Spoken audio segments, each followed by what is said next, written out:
Friends, welcome back my channel Geography Exam Guru. I hope you all are doing well. So now I start my video. तो आज क्या जो video है वो एक video में मैं आपको आधुनिक इतिहास कंप्लीट करा दूंगी और कम टाइम में आधुनिक इतिहास में आपको पता ही है कि कितने सारे सब टॉपिक्स हैं, बट सारे सब टॉपिक्स को एक ही वीडियो में मैं आपको कराऊंगी। आप वीडियो को अंत तक देखना। तो चलिए बिना समय गवाए स्टार्ट करते हैं। आपका बिल्कुल भी ज्यादा समय नहीं लूंगी बिकॉज आई नो कि आपका एग्जाम परसों यानी 19 तारीख से स्टार्ट है। एक 19 को है, 21 को है एंड 22 को है। तो चलिए स्टार्ट करते हैं। यूरोपीय व्यापारियों या कंपनियों का आगमन का क्रम। तो जैसे क्वेश्चन आपको पता ही है कि पूछता है कि उनका सीक्वेंस आपको दे देगा सजाने के लिए, तो क्या है उनका क्रम। पुर्तगाली सबसे पहले कौन आए थे भारत? सबसे पहले पुर्तगाली आए थे 1498 ईस्वी में। देन डच हॉलैंड 1605 ईस्वी में। ब्रिटिश अंग्रेज यानी इंग्लैंड 1608 यानी ईस्वी में। डेनिश डेनमार्क 1620 में। फ्रांसीसी 1668 में एंड उसके बाद स्वीडिश या स्वीडन भारत आए। पुर्तगाली कंपनी जो है सर्वप्रथम 1498 ईस्वी में भारत आई तथा सबसे अंत में 1961 ईस्वी में गई। पहले आई और अंत में गई। नेक्स्ट है विदेश कंपनियों का स्थापना क्रम। तो जो कंपनी का नाम है पुर्तगाली East India Company, Estado da India, ये देश हो गया पुर्तगाल। स्थापना 1498 ईस्वी एंड भारत में प्रथम फैक्ट्री जैसे पूछा जाता है पुर्तगालिस ने कहा तो कोचीन यानी कोची या कोचीन में 1503 ईस्वी में इन्होंने अपना फैक्ट्री स्थापित किया। और अंग्रेज east India company EEIC, the governor and company of merchant of London trading into the east India, ये देश हो गया आपका इंग्लैंड एंड ब्रिटेन। स्थापना 1600 में और कहाँ किया था? सबसे पहले अपना फैक्ट्री सूरत में 1613 ईस्वी में इसने बनाया। डच ईस्ट इंडिया कंपनी यानी वेरेनिगदे ओस्टिंडिस कंपनी, हॉलैंड, वर्तमान में इसको नीदरलैंड कहते हैं, 1602 ईस्वी में। मुसलीपट्टनम 1620 में मुसलीपट्टनम में अपना कारखाना स्थापित किया था। Then Danish East India Company Denmark 1616 में। त्रंकोवार या त्रावणकोर 1620 में किया था। फ्रांसीसी ईस्ट इंडिया कंपनी जो है कंपनी डेस इंडेक्स ओरिएंटलेस जो है 1664 ईस्वी में सूरत में जो है अपना कारखाना खोला था। And Swedish east India company चीन में अपना केंद्र पहला बनाया था। पुर्तगाली तो प्रथम पुर्तगाली एवं प्रथम यूरोपीय यात्री वास्को डिगामा मई 1498 में अहमद इब्न मजीद नामक गुजराती पथ प्रदर्शन की सहायता से कालीकट यानी केरल नामक बंदरगाह पर पहुंचा और 1505 ईस्वी में फ्रांसिस्को डी अल्मीडा भारत में प्रथम पुर्तगाली वायसराय बनकर आया। 1510 ईस्वी में अल्बुकर्क ने बीजापुर के शासक यूसुफ आदिल शाह से गोवा को छीन लिया। नेक्स्ट फ्रांसीसी 1664 ईस्वी में फ्रांसीसी कंपनी की स्थापना मंत्री कॉलवर्ट के प्रयासों से फ्रांस के सम्राट लुई 14 के शासनकाल में हुई। फ्रेंच ईस्ट इंडिया कंपनी को कंपनी देश इंडोदेशे ओरिएंटलेस नाम से जाना गया। फ्रांसीसियों का प्रथम फ्रांसीसी गवर्नर फ्रैंको मार्टिन था। कौन था फ्रांसीसियों का प्रथम फ्रांसीसी governor? Franco Martin. Okay, Franco Martin 1673 ईस्वी में फ्रांसीसी कंपनी के जो गवर्नर फ्रैंक मार्टिन, जिसको फ्रैंको मार्टिन भी बोलते हैं, ने वैली कोंडपुरम के सूबेदार शेर खां लोदी से पुदुचेरी नामक एक गांव प्राप्त किया जिसे कालांतर में पौंडीचेरी कहा गया है।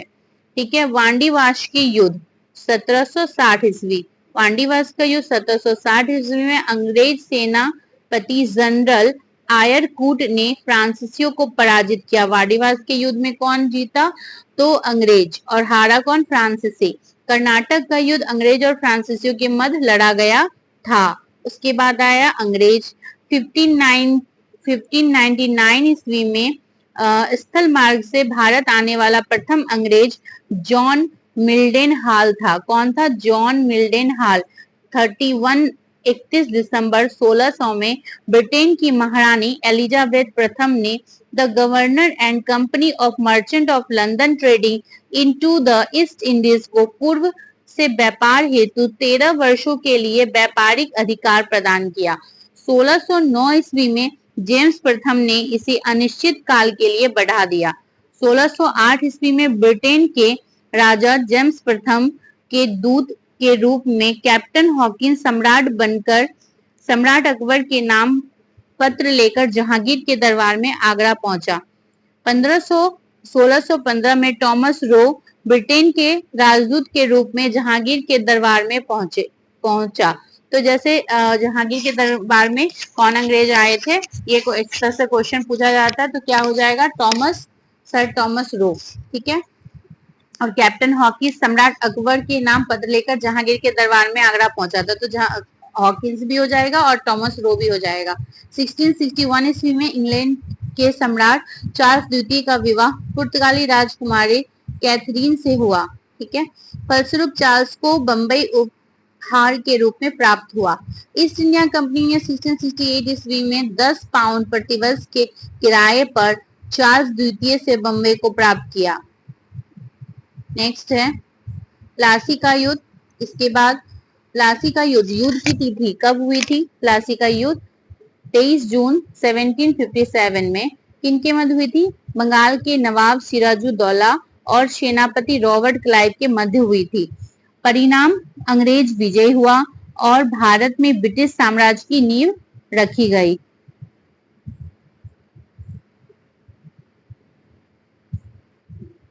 नेक्स्ट बक्सर का युद्ध।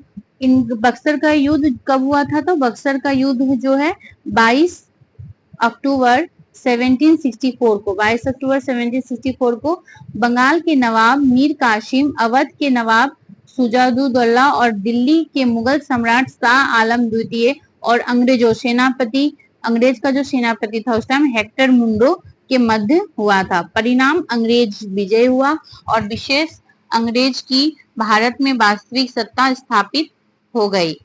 यानी इस युद्ध के बाद ही अंग्रेज का जो वास्तविक सत्ता है वो स्थापित हो गई थी।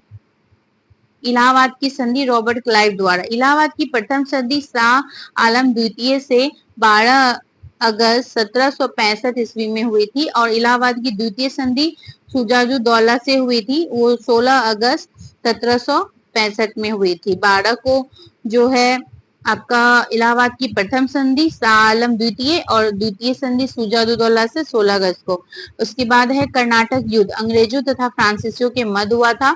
तो पूछता है, तो प्रथम कर्नाटक युद्ध जो है 1746 से 48 में ऑस्ट्रिया के उत्तराधिकार का युद्ध था। प्रमुख कारण था ऑस्ट्रिया का उत्तराधिकार का युद्ध।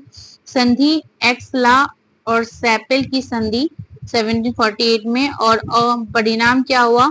और निर्णित, कोई निर्णायक नहीं हुआ था। द्वितीय 1749 में कर्नाटक के उत्तराधिकार युद्ध, कर्नाटक का उत्तराधिकार के लिए था कारण। और पौंडीचेरी की संधि 1755 में अंग्रेज मजबूत स्थिति में रहे। तृतीय युद्ध जो है 1758 से 63 सप्तवर्षीय युद्ध और औपनिवेशिक कारण। पेरिस की संधि 1763 ईस्वी में और फ्रांस की पराजय हुई। तो इस प्रकार जो है कर्नाटक का जो युद्ध है वो 3, प्रथम जो है 1746 से 48 और द्वितीय 49 से 54 और तृतीय 1758 से 63 ईस्वी के बीच हुआ था। उसके बाद है आंगल मैसूर युद्ध। आंगल मैसूर युद्ध एवं वर्ष मैसूर के शासक। तो प्रथम आंगल मैसूर युद्ध 1767 से 1769 ईस्वी में हैदर अली मैसूर के शासक थे, और बंगाल का गवर्नर लॉर्ड वेरेल्स था। मद्रास की संधि 1769 में हुई। द्वितीय आंग्ल मैसूर युद्ध 1780 से 84, हैदर अली शासक थे और बंगाल का उस टाइम वॉरेन हेस्टिंग था। मंगलौर की संधि 1784 में हुई। तृतीय आंग्ल मैसूर 1719 से 92, टीपू सुल्तान और लॉर्ड कॉर्नवालिस के बीच। श्रीरंगपट्टनम की संधि 1792 में। और चतुर्थ आंग्ल मैसूर युद्ध 1799 ईस्वी में टीपू सुल्तान और लॉर्ड वेलेस्ली, ठीक है। जो तीसरा वाला है वो टीपू सुल्तान और कॉर्नवालिस के बीच हुआ, और चौथा जो है टीपू सुल्तान और लॉर्ड वेलेस्ली के बीच हुआ। मैसूर की गद्दी पर अडियार वंश का एक बालक कृष्णराज बैठा टीपू सुल्तान की मृत्यु के बाद।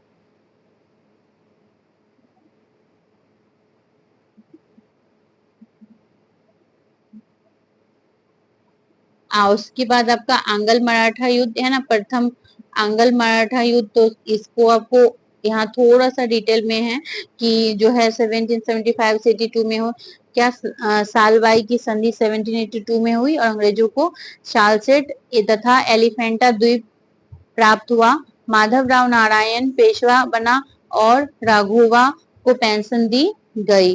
द्वितीय आंग्ल मराठा 1803 से 6, देवगांव की संधि 17 दिसंबर 1803 अंग्रेज एवं भोसले के मध्य हुआ था। सूरजी अर्जन गांव की संधि 30 दिसंबर 1803 अंग्रेज एवं सिंधिया के मध्य।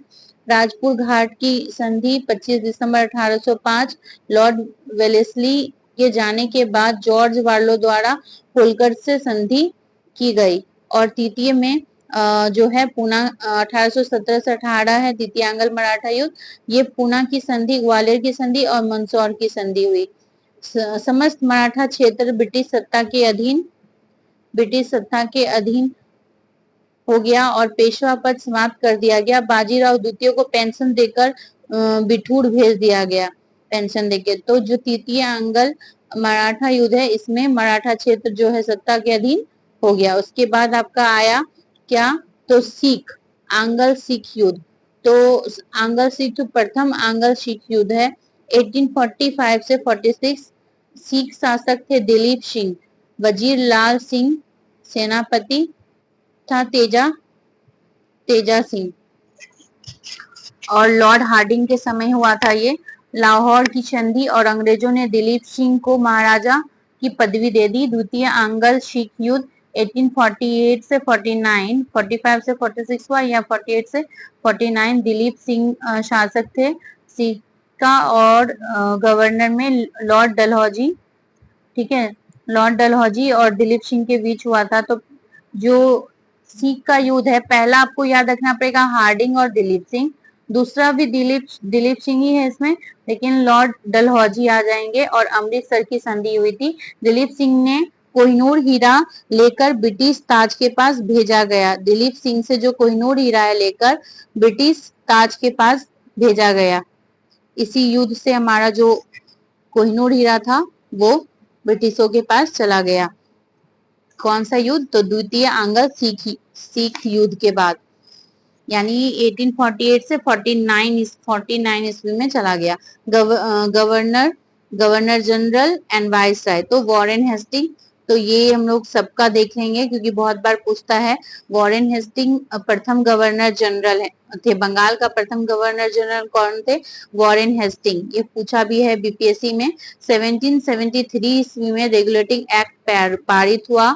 घेरे की नीति मतलब रिंग फेस नीति वॉरेन हेस्टिंग से संबंधित है। रिंग फेस नीति किससे संबंधित है, वॉरेन हेस्टिंग से। कलकत्ता में सुप्रीम कोर्ट सर्वोच्च न्यायालय की स्थापना की। तो कलकत्ता सुप्रीम कोर्ट की सर्वोच्च न्यायालय की स्थापना किसने की, वॉरेन हेस्टिंग ने की। प्रथम आंग्ल मराठा युद्ध 1775 से 82 ईस्वी और द्वितीय मैसूर युद्ध 1780 से 84 और सालाबाई की संधि 1782, ये सभी किसके टाइम हुआ, तो आपका हेस्टिंग के टाइम हुआ। भारत में न्यायिक सेवा का जनक माना जाता है। वॉरेन हेस्टिंग को भारत में न्यायिक सेवा का जनक माना जाता है। उसके बाद आए इनका कार्यकाल जो है वॉरेन हेस्टिंग का 73 से 85 तक रहा, ठीक है। नेक्स्ट है लॉर्ड कर्नवालिस। लॉर्ड कर्नवालिस 1780 से 1793। तृतीय आंग्ल मैसूर युद्ध और श्रीरंगपट्टनम की संधि। स्थायी बंदोबस्त 1793 की शुरुआत। तो जो लॉर्ड कॉर्नवालिस थे, इन्होंने स्थायी बंदोबस्त की शुरुआत किसने की? तो बहुत बार ये बीपीएससी पूछा गया, इसका फेवरेट क्वेश्चन है। लॉर्ड कॉर्नवालिस ने स्थायी बंदोबस्त 5 अक्टूबर 1805 को कॉर्नवालिस की मृत्यु गाजीपुर मतलब उत्तर प्रदेश में हुई। अभी गाजीपुर जो उत्तर प्रदेश में है वहीं पर उसका कब्र स्थित है। किसका? कॉर्नवालिस का कब्र आपको गाजीपुर में मिलेगा, उत्तर प्रदेश का। भारत में सिविल सेवा एवं पुलिस सेवा का जनक किसको माना जाता है? तो न्यायिक सेवा का जनक हेस्टिंग है, लेकिन सिविल सेवा और पुलिस सेवा का जनक कॉर्नवालिस है। तो इसको ध्यान रखिएगा, कंफ्यूज नहीं होना है। न्यायिक सेवा पूछेगा तो हेस्टिंग एंड सिविल सेवा एंड पुलिस सेवा पूछेगा तो आपका क्या होगा? कॉर्नवालिस। उसके बाद है लॉर्ड वेलेस्ली 1798 से 1805 1805। सहायक संधि की शुरुआत 1798 में हैदराबाद और मैसूर, तंजौर, अवध, पेशवा, भोसले, सिंधिया, ये सबके साथ उसने सहायक संधि की। हैदराबाद के साथ 1798 में और 1800 में, मैसूर के साथ 1799 में, तंजौर के साथ भी 1799 में, अवध 1801, पेशवा 1802, भोसले 1803, सिंधिया 1804। चतुर्थ आंग्ल मैसूर युद्ध 1799 ईस्वी एवं वशिष्ठ की संधि 1802 ईस्वी। द्वितीय आंग्ल मराठा युद्ध 1803 से 5। कलकत्ता में फोर्ट विलियम कॉलेज की स्थापना वेलेस्ली। तो अगर पूछे कलकत्ता में फोर्ट विलियम कॉलेज की स्थापना किसने की? तो लॉर्ड वेलेस्ली ने किया था कलकत्ता में फोर्ट विलियम कॉलेज की स्थापना।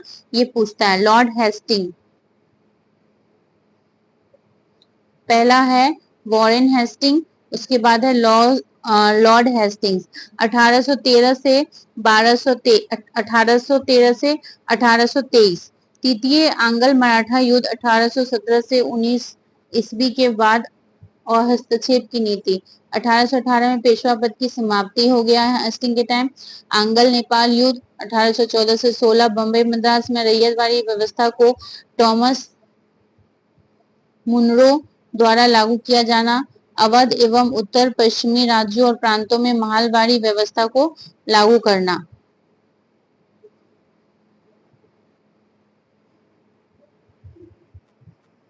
आंग्ल नेपाल युद्ध हेस्टिंग के टाइम हुआ। बम्बई व मद्रास में रैयतवाड़ी व्यवस्था को टॉमस मुनरो द्वारा लागू किया जाना।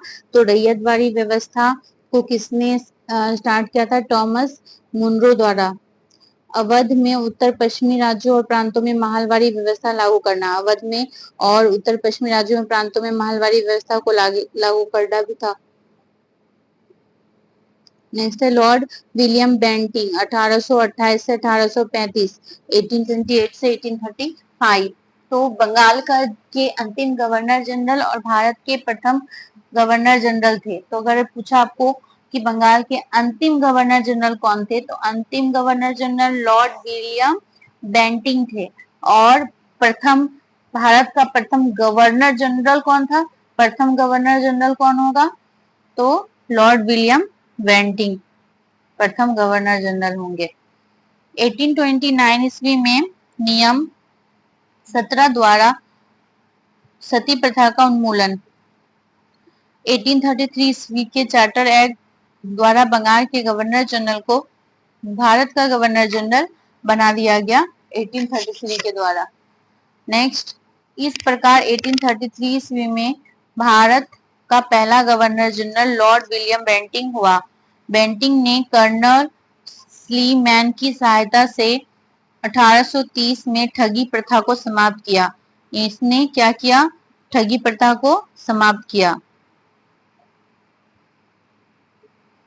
लॉर्ड एलन बड़ो 1842-44 ईस्वी। प्रथम आंग्ल अफगान युद्ध समाप्त हुआ। सिंध को 1843 ईस्वी में पूर्ण रूप से ब्रिटिश साम्राज्य में मिला लिया गया। 1843 में दास प्रथा का उन्मूलन 1843 के एक्ट 5 द्वारा हुआ। लॉर्ड डलहौजी 1848 से 56। द्वितीय आंग्ल शीख युद्ध 1848-49 ईस्वी में हुआ। 29 मार्च 1849 को पंजाब का अंग्रेजी राज्य में विलय हुआ। कोहिनूर हीरा महारानी विक्टोरिया को भेज दिया गया। तो किनके काल में ये हुआ? लॉर्ड डलहौजी के काल में जो कोहिनूर हीरा है वो कहाँ गया? महारानी विक्टोरिया के पास पहुंच गया।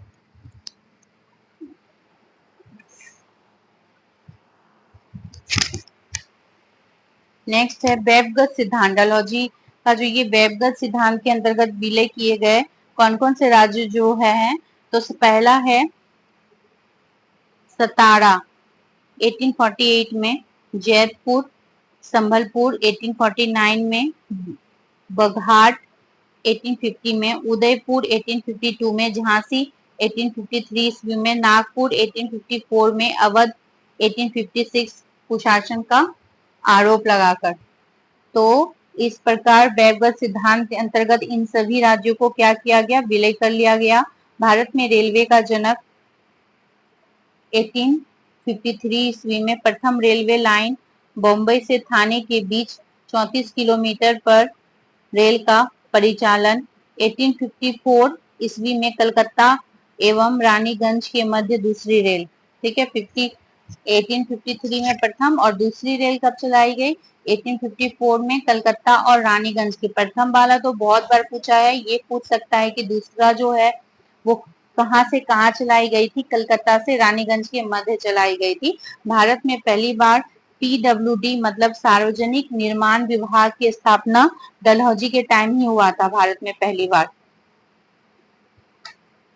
लॉर्ड कैनिंग 1856 से 58 भारत के अंतिम गवर्नर जनरल और प्रथम वायसराय। अगर भारत के अंतिम गवर्नर जनरल कौन होंगे? लॉर्ड कैनिंग होंगे और प्रथम वायसराय भी लॉर्ड कैनिंग ही होंगे। 1857 ईस्वी का प्रथम स्वतंत्रता संग्राम।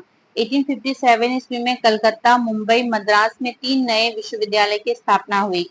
तो अगर पूछा जाए आपको कलकत्ता, मुंबई और मद्रास विश्वविद्यालय की स्थापना कब हुई? 1857 में हुई। और कंपनी के शासन का अंत हो गया 1857 में और मुगल सम्राट के पद को समाप्त कर दिया गया। अब मुगल सम्राट क्या हो गए? खत्म हो गए। लॉर्ड मेयो 69 से 1872। 1871 ईस्वी में पुरातत्व सर्वेक्षण विभाग बनाया गया। तो पुरातत्व सर्वेक्षण विभाग कब बनाया गया? 1871 ईस्वी में। 1865 ईस्वी में कलकत्ता, मुंबई, मद्रास में उच्च न्यायालय की स्थापना की गई। तो लॉर्ड मेयो के जो काल में कलकत्ता, मुंबई और मद्रास में क्या हो गया? उच्च न्यायालय की स्थापना हुई। भारत में प्रथम जनगणना लॉर्ड मेयो के काल में 1872 ईस्वी में हुई थी, जो बहुत बार पूछा गया है। लॉर्ड लिटन 1876 से 1880 ईस्वी। तो 1878 ईस्वी में रिचर्ड स्ट्रेची की अध्यक्षता में प्रथम अकाल आयोग की नियुक्ति। वर्नकुलर प्रेस एक्ट 1878 पारित। सुरेंद्रनाथ बनर्जी ने इस एक्ट को आकाश से होने वाला वज्रपात कहा था।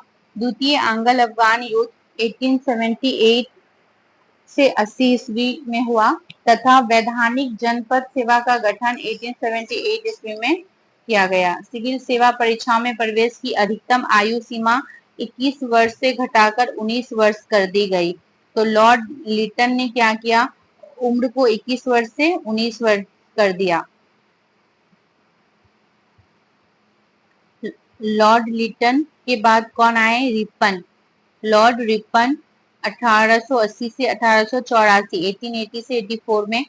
नियमित जनगणना 1881 ईस्वी में शुरू हुई। मतलब रिपन के टाइम में नियमित जनगणना शुरू हुई और स्थानीय स्वशासन संबंधी प्रस्ताव पारित 1882 ईस्वी में। इसलिए रिपन को स्थानीय स्वशासन का जनक कहा जाता है। स्थानीय स्वशासन का जनक किसे कहा जाता है? रिपन को। विलियम हंटर की अध्यक्षता में 1882 ईस्वी में शिक्षा आयोग का गठन, जो प्रथम प्राथमिक शिक्षा से संबंधित था। तो 82 में शिक्षा आयोग का गठन किया गया। वर्नकुलर प्रेस एक्ट 1882 ईस्वी में समाप्त कर दिया गया। 2 फरवरी 1883 ईस्वी में यूरोप के विरुद्ध भारतीय न्यायाधीशों द्वारा मुकदमे की सुनवाई के लिए प्रस्तावित इल्वर्ट व्हील विवाद हुआ और यह श्वेत विद्रोह के नाम से प्रसिद्ध है। कौन सा विद्रोह? इल्वर्ट व्हील विवाद को श्वेत विद्रोह कहते हैं, श्वेत विद्रोह कहते हैं।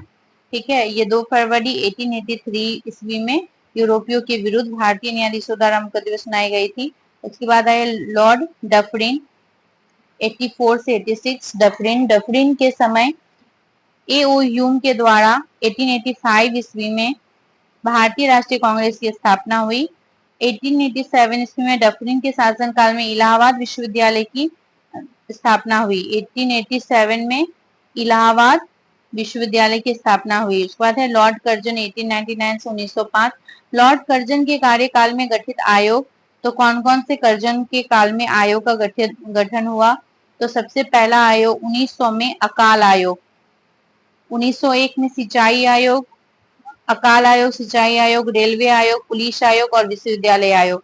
तो जो लॉर्ड कर्जन है इनके काल में देखिए आप अकाल, सिंचाई, रेलवे, पुलिस और विश्वविद्यालय, ये 5 आयोग। तो जो अकाल आयोग है ये 1900 में आया और सर एंटोनी मैकडोनाल्ड अध्यक्ष थे। 1901 में सिंचाई आयोग आया, सर कॉलिन स्कॉट मॉन्टक्रीफ अध्यक्ष थे।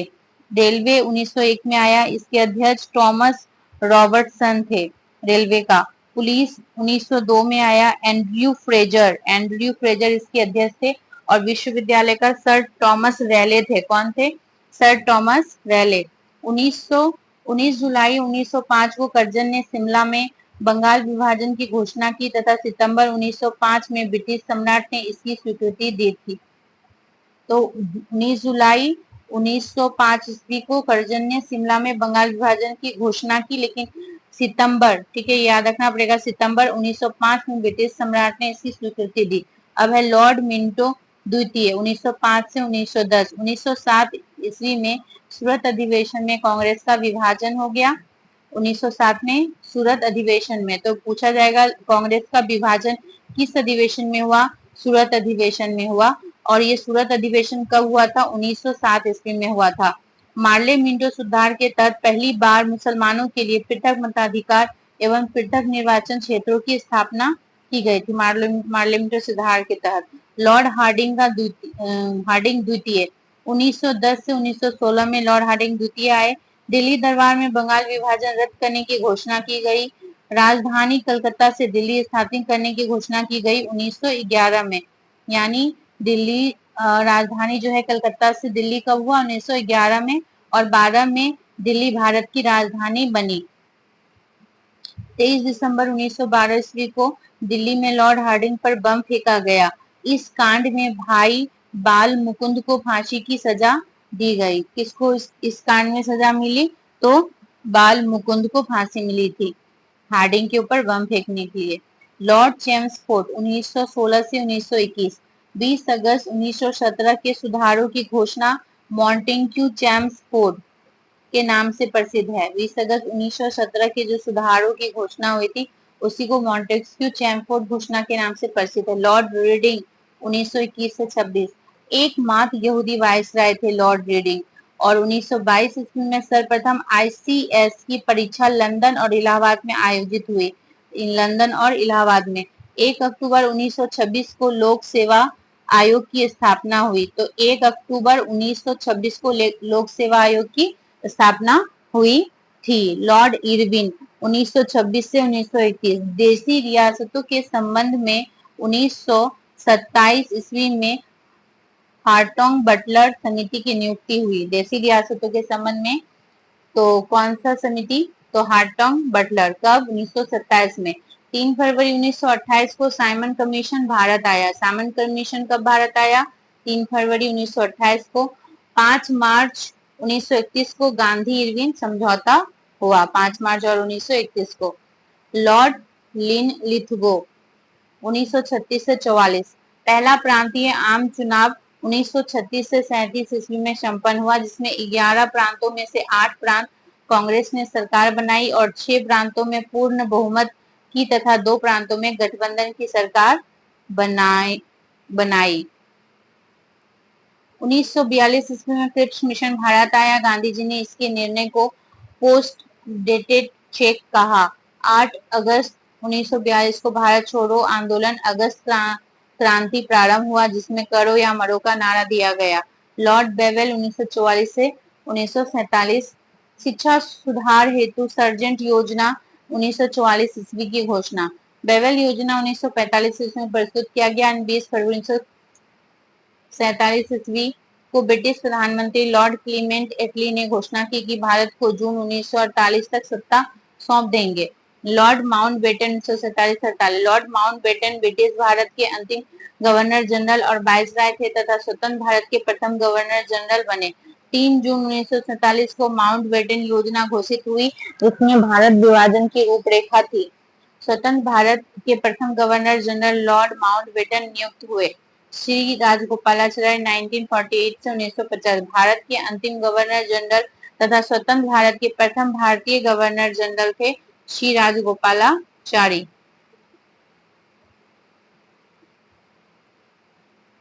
ब्रिटिश कालीन भू राजस्व व्यवस्था। तो ब्रिटिश काल में मेनली जो है 3 भू राजस्व व्यवस्था था। अस्थाई बंदोबस्त, ये 1793 में आया लॉर्ड कॉर्नवालिस के टाइम, और ये बंगाल, बिहार, उड़ीसा, उत्तर प्रदेश, बनासखंड, उत्तरी कर्नाटक, ठीक है। ब्रिटिश भारत का 19% भूभाग इसमें था और भूमि अधिकृत जमींदारों को भूमि जो है दिया गया था। ब्रिटिश सरकार को राजस्व देने की जिम्मेदारी किसका था? जमींदार का था। रैयतवाड़ी व्यवस्था, ये 1820 ईस्वी में आया। कब आया? 1820 में आया। इसके जो है थॉमस मुनरो ने इसको लेके आया, और ये बॉम्बे, मद्रास, असम, बॉम्बे, मद्रास और असम में हुआ। ब्रिटिश भारत का 51% भूभाग, ठीक है, 51% भूभाग इसमें था। भूमि का मालिक यहाँ किसान था। ब्रिटिश सरकार को राजस्व देने की जिम्मेदारी यहाँ किसानों को की थी, ठीक। उसके बाद है महालवाड़ी, ये 1822 में आया। हॉल्ट मैकेंजी ने, महालवाड़ी हॉल्ट मैकेंजी, मौसे महालवाड़ी, मौसे मैकेंजी, ठीक है। रैयतवाड़ी देखिए मुनरो, रो से रैयतवाड़ी मुनरो, ये याद रहेगा आपको। उत्तर प्रदेश एवं मध्य प्रांत और पंजाब। महालवाड़ी में उत्तर प्रदेश, मध्य प्रांत और पंजाब आता है। ब्रिटिश भारत का 30% भूभाग इसके अंतर्गत था। भूमि पर गांव का अधिकार, भूमि पर किसका अधिकार होगा? गांव। पहला वाला में जमींदार का, दूसरा में किसानों का, और तीसरा में क्या है? मालवाड़ी में। तो यहाँ पे आपका है गांव का। ब्रिटिश सरकार को राजस्व देने की जिम्मेदारी गांव के मुखिया की थी। मालवाड़ी में गांव के मुखिया की थी। ब्रिटिश कालीन समितियां, ठीक। आयोग, अध्यक्ष, वायसराय, उद्देश्य। इनाम आयोग 1852 में अध्यक्ष इनाम थे वायसराय लॉर्ड डलहौजी। भू स्वामियों की संपत्ति और उपाधियों की जांच हेतु Charles Wood dispatch, sir Charles Wood क्या थे? अध्यक्ष थे। Lord Dalhousie viceroy. भारत की भावी शिक्षा की रूपरेखा तैयार करना। उसके बाद है, ये बहुत पूछा जाता है, चार्ल्स वुड डिस्पैच। स्ट्रैची आयोग 1878, रिचर्ड स्ट्रैची। लॉर्ड लिटन, अकाल पीड़ितों की सहायता हेतु किया गया था स्ट्रैची आयोग। हंटर आयोग, विलियम हंटर। लॉर्ड रिपन, शिक्षा की प्रगति के पुनरावलोकन हेतु। हर्सेल समिति 1893, हर्सेल। लॉर्ड लैंसडाउन, टकसाल संबंधी सुझाव हेतु। मैकडोनाल्ड आयोग 1900, sir Antony MacDonald. Lord Curzon, धुरविच पर स्ट्रैची आयोग की रिपोर्ट पर अपना सुझाव देने हेतु। मान क्रीक आयोग, सर बॉल्विन स्काउट मान क्रीक। लॉर्ड कर्जन, सिंचाई योजना हेतु। फ्रेजर आयोग, sir W Fraser. Lord Curzon, police प्रशासन की कार्य पद्धति की जांच करना था फ्रेजर का। और सैडलर आयोग कलकत्ता विश्वविद्यालय की कार्य प्रणाली के लिए था। माइकल सैडलर के थे, लॉर्ड चैम्सफोर्ड के टाइम में आया था। उसके बाद 1917 में उनके दोषों की जांच के लिए गठित की गई। और बटलर समिति, Harcourt Buttler 1927। Lord Irwin, British परम सत्ता और देशी राज्यों को अच्छे संबंध स्थापित करने के संबंध में। अब है धन निष्कासन का सिद्धांत, ड्रेन ऑफ वेल्थ थ्योरी। ठीक है, ये बहुत ही इंपॉर्टेंट है और बहुत बार बीपीएससी पूछा है कि धन निष्कासन का सिद्धांत किसने दिया है। तो इसके प्रतिपादक दादा भाई नेरोजी, जिसको बोलते हैं grand old man of India. ठीक है, अन्य विचारक अब ग्रैंड ओल्ड मैन एंड अन्य में थे रमेश चंद्र दत्त। तो दादा भाई नेहरू जो है इंग्लैंड डेप्थ टू इंडिया 1867 नामक लेख द्वारा और poverty and un British rule in India 1901 ईस्वी नामक पुस्तक द्वारा 2 पुस्तक लिखे। अन्य विचारक में रमेश चंद्र दत्त थे इकोनॉमिक हिस्ट्री ऑफ इंडिया नामक पुस्तक द्वारा। इन्होंने बताया कि अंग्रेज किस प्रकार हमारे धन का दुरुपयोग कर रहा है। 1857 का विद्रोह, अब देखिए 29 मार्च 1857 को 34वीं नेटिव इन्फेंट्री बैरकपुर पश्चिम बंगाल जिला परगना के मंगल पांडे ने अपने सार्जेंट मेजर बाग की हत्या कर दी और मेजर सर्जेंट ह्यूशन को गोली मार दी। मंगल पांडे को 8 अप्रैल 1857 को फांसी दी गई। विद्रोह की शुरुआत 10 मई 1857 को मेरठ से हुई। 1857 के सैनिक विद्रोह के समय भारत का गवर्नर जनरल लॉर्ड कैनिंग था और 1857 के सैनिक विद्रोह के समय मुगल शासक बहादुर शाह द्वितीय जफर था। 1857 की क्रांति के प्रमुख केंद्र, जो बहुत बार पूछा जाता है, भारतीय नायक या विद्रोही नेता, विद्रोह की तिथि, विद्रोह का दमनकर्ता एंड दमन का तिथि। तो देखिए दिल्ली में बहादुर शाह द्वितीय था 11 मई 1857। निकलसन हडसन दमन किया था 20 सितंबर तक। लखनऊ बेगम हजरत महल बिरजिस कादिर, बेगम हजरत महल और बिरजिस कादिर 30 मई 1857 को। कालीन कैंपबेल ने इसको दमन किया। झांसी का रानी लक्ष्मीबाई 4 जून 1857। कानपुर नाना साहब 5 जून 1857। जगदीशपुर का कुंवर सिंह 12 जून 1857। फैजाबाद मौलवी अहमदुल्ला जून 1857। कैंपबेल इसको दमन किया। बरेली का खान बहादुर खान जून 1857, इसका भी कैंपबेल हो जाएगा। इलाहाबाद प्रयागराज लियाकत अली जून 1857। कन्नड़ नील ने इलाहाबाद का कन्नड़ नील ने दबाया। फतेहपुर अजीमुल्ला 1857। General Renaud. विद्रोह से संबंधित पुस्तकें लेखक the Indian war of independence 1857 V D. Savarkar ने लिखा था। The Indian war of independence. The great rebellion Ashok Mehta. The great rebellion Ashok Mehta. Sepoy mutiny and the revolt of 1857 R C. Majumdar. तो ये जो sepoy mutiny and the revolt of 1857 कौन लिखा है? मजूमदार। यानी जो आपके 1857 से संबंधित मेनली जो बुक पूछे जाते हैं वो ये 3 बुक है। बी.डी. सावरकर का the Indian war of independence, Ashok Mehta का रिवेलियन और मजूमदार का रिवोल्ट ऑफ 1857। सामाजिक और धार्मिक सुधार आंदोलन, हिंदू सुधार आंदोलन, राजा राम मोहन राय और ब्रह्म समाज। तो ब्रह्म समाज की स्थापना राजा राम मोहन राय ने की। राजा राम मोहन राय 22 मई 1772 से 27 सितंबर 1833। जन्मस्थल राधानगर हुगली बंगाल में हुआ था। उपाधि राजा मुगल शासक अकबर द्वितीय द्वारा दिया गया था। युग दूत सुभाष चंद्र बोस द्वारा इनको युग दूत कहा गया। संवैधानिक आंदोलन के जनक किसको? सुरेंद्र नाथ बनर्जी द्वारा कहा गया। सुरेंद्र नाथ बनर्जी ने इनको, राजा राम मोहन राय को, संवैधानिक आंदोलन का जनक कहा। भारतीय नवजागरण के अग्रदूत, जनक, आधुनिक भारत के पिता, भारतीय राष्ट्रवाद के जनक, नव भारत का तारा, अतीत एवं भविष्य के मध्य सेतु, अतीत एवं भविष्य के मध्य सेतु, भारतीय जागृति के जनक, नए भारत का मसीहा, प्रथम आधुनिक पुरुष एवं युग पुरुष आदि सम्मान प्राप्त हुआ। इनको राजा राम मोहन राय को।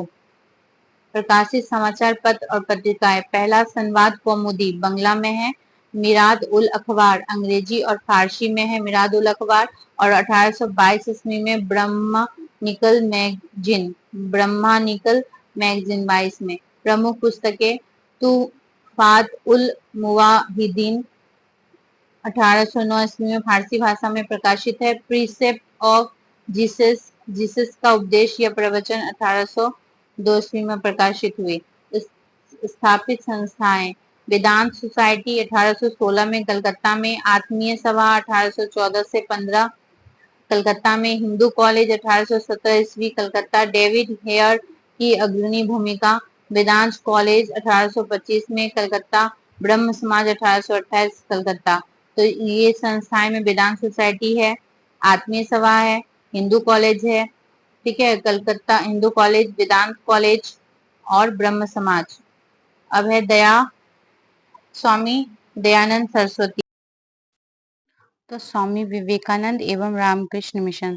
स्वामी विवेकानंद, इनका जन्म जो है 12 जनवरी 1863 ईस्वी को, जन्मस्थल कोलकाता। बचपन का नाम नरेंद्र दत्त था। पिता विश्वनाथ दत्त, माता भुवनेश्वरी देवी। गुरु का नाम रामकृष्ण परमहंस। संस्थापित संस्था रामकृष्ण मिशन 1897 में बेलूर यानी कलकत्ता के बेलूर में स्थापित किए थे। अब हम लोग जो है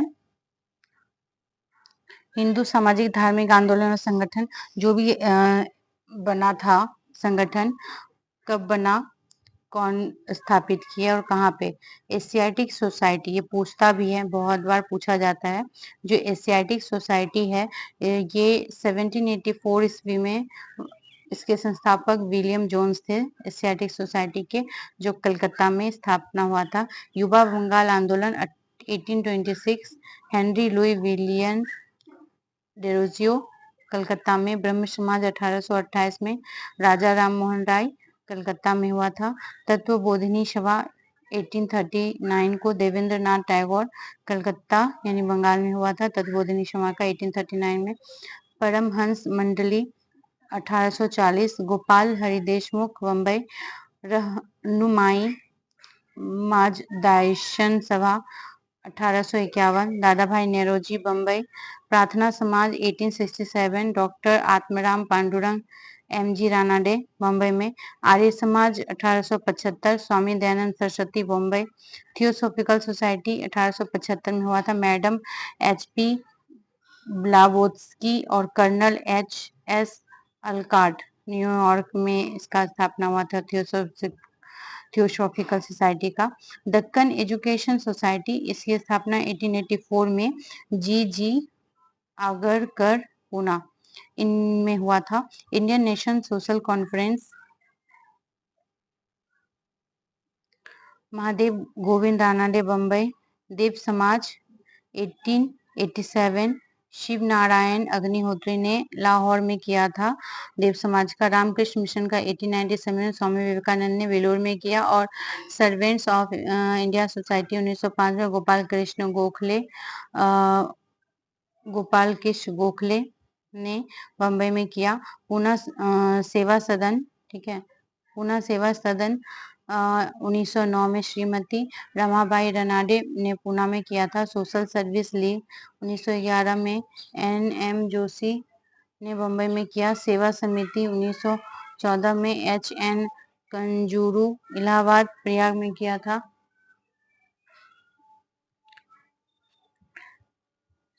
सेवा समिति 1914 में एच.एन. कंजूरू इलाहाबाद प्रयाग में। हिंदू महासभा 1915 में मदन मोहन मालवीय ने हरिद्वार में किया था। Women's India association 1917, lady Sadashiv Iyer ने किया था वीमेंस इंडियन एसोसिएशन मद्रास में। और विश्व भारती 1921 में रविन्द्रनाथ टैगोर ने कलकत्ता में किया था। विश्व भारती किन्होंने किया था? रविन्द्रनाथ टैगोर ने। निम्न जाति आंदोलन एवं संगठन, सत्यशोधक समाज 1873 में ज्योतिबा फूले ने महाराष्ट्र में किया था। अरबी पूरम आंदोलन 1888 में श्री नारायण गुरु अरबी पूरम केरल में हुआ था। श्री नारायण धर्म परिपालन योगम 1903 में श्री नारायण पद्मानुपल्लू एवं कुमार आसन ने केरल में किया। डिप्रेस क्लास मिशन सोसाइटी 1906 में B.R. शिंदे ने बंबई में किया था। बहुजन समाज का 1910 में मुकुंद राव पाटिल ने सतारा महाराष्ट्र में और जस्टिस पार्टी 1915 से 16 में C.N. मुदालियार, T.M. नायर एवं P. त्यागराज शेट्टी ने मद्रास में किया। बहिष्कृत हितकारिणी सभा 1924 में डॉक्टर भीमराव अंबेडकर ने बंबई में किया। अब है महत्वपूर्ण सामाजिक सुधार अधिनियम। तो 1795 और 1804 में शिशु वध प्रतिबंध अधिनियम। लॉर्ड वेलेस्ली ने शिशुओं को मारने पर रोक लगाया था।